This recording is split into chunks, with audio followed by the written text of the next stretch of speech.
I think so like one thing that's helped me is always trying to be intentional about what are some of the areas that I want to grow in, because it's easy on one side to, especially in our day and age now, where information is like there's such a huge amount of information, which is a blessing in some sense. I don't think we've ever had access to this much information.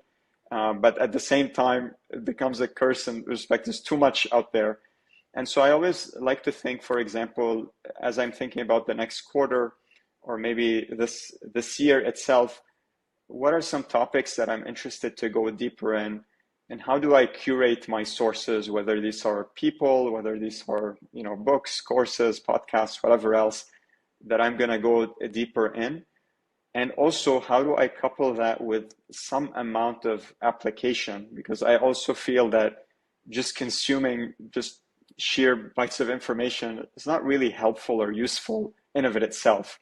And so I've learned to be like more intentional about like, okay, for the next quarter or 6 months, what am I interested in doing and learning about, getting the resources, but then also coupling it with what are some activities that I'm going to do? What are some deliverables that I'm going to have that are going to help me put what I'm learning to practice and learn in doing that? So an example of this could be like, hey, I want to develop my product thinking sense, right? So, okay, I'm, for example, following some, senior product leaders, listening to product podcasts and whatever.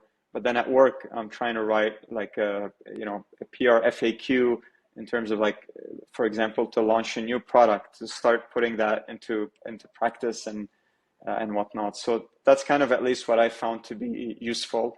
And of course, you can focus on one thing for the next 3, 6 months or whatever, and then move on to the next thing.